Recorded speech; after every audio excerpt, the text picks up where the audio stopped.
Assalamualaikum warahmatullahi wabarakatuh. Perkenalkan, nama saya Rifki Maulana. Saya dari kelas 5B dengan NPM 0080.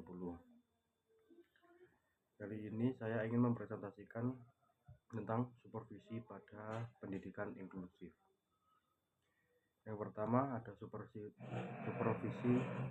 inklusif.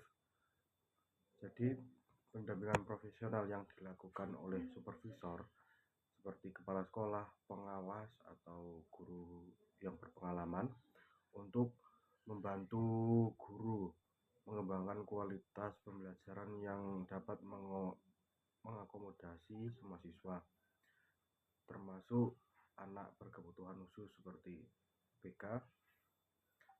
Fokusnya bukan lagi pada kontrol atau inspeksi, tetapi pada pembinaan, bimbingan, dan kolaborasi. Kemudian ada kompetensi supervisor pada pendidikan inklusif, yaitu kompetensi pedagogik inklusif. Yang pertama,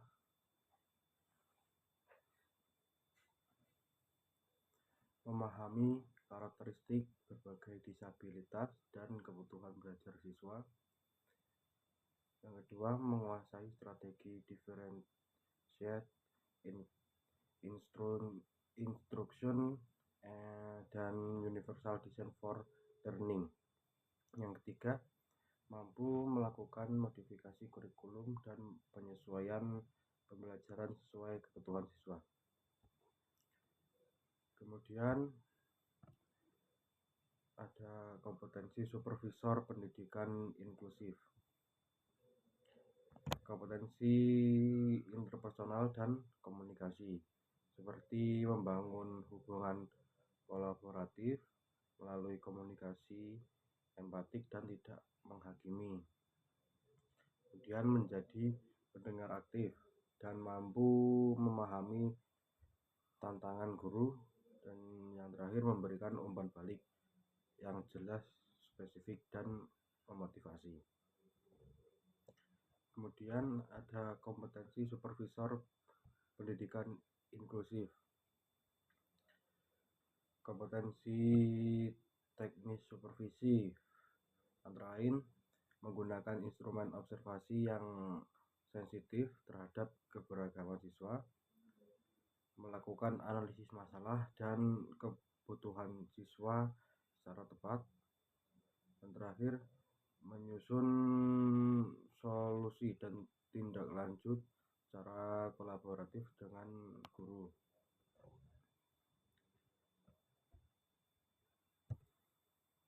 Kemudian ada model dan teknik supervisi yang efektif.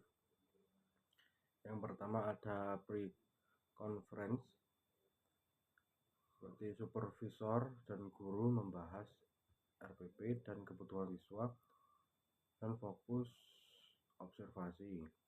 Kemudian melakukan observasi kelas, mengamati interaksi guru dengan siswa, penerapan diferensiasi dan aksesibilitas belajar. Kemudian ada post conference, memberikan apresiasi, refleksi bersama, dan menyusun rencana tindak lanjut. Kemudian ada model dan teknik supervisi yang efektif melalui pendekatan supervisi kolaboratif. Ada 3. Yang pertama, supervisi sejawat. Guru saling mengobservasi dan berbagi berbagai strategi praktis.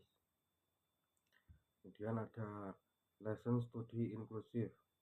Guru merancang, mengobservasi, dan merefleksi pembelajaran secara kelompok. Yang terakhir, konsultasi individual. Di ruang aman bagi guru untuk membahas masalah atau kebutuhan khusus.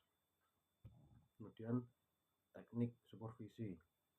Observasi partisipatif. Supervisor dapat memberi contoh strategi saat diperlukan. Kemudian wawancara refleksi, menggali pemikiran, perasaan, dan refleksi guru secara mendalam. Yang terakhir, portofolio supervisi, mendokumentasikan perkembangan praktik guru. Kemudian pada poin area fokus observasi dalam supervisi inklusif, ada dua, perencanaan dan pelaksanaan. Yang pertama, perencanaan pembelajaran, ada 3 poin. Yang pertama, ada analisis kebutuhan seluruh siswa termasuk ABK. Yang kedua, RPP, membuat diferensi seperti konten, proses, dan produk. Yang ketiga, asesmen dirancang variatif dan menyediakan akomodasi. Kemudian pelaksanaan pembelajarannya juga ada 3 poin. Yang pertama, iklim kelas ramah, aman, dan mendukung semua siswa. Yang kedua, guru menggunakan metode multimodal seperti visual, audio, kinestetik. Yang ketiga, manajemen kelas jelas dan aksesibel untuk semua siswa. Kemudian area fokus observasi dan dalam supervisi inklusif seperti asesmen dan kolaborasi, memberikan akomodasi seperti waktu tambahan, scrap, ruang tenang, menggunakan berbagai bentuk asesmen seperti tes, proyek, portofolio, ada komunikasi atau kolaborasi dengan GPK, orang tua, dan pihak terkait.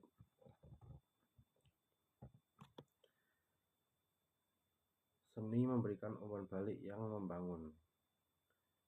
Prinsip memberi umpan balik seperti spesifik, deskriptif, dan berdasarkan data observasi. Fokus pada perilaku atau praktik, bukan pribadi guru.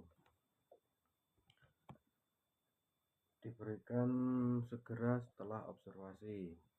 Cara menyampaikan umpan balik, yang pertama melalui dengan observasi yang tulus. Kedua, ajak guru refleksi melalui pertanyaan terbuka. Yang tiga, berikan saran yang realistis dan dapat langsung dipraktikkan.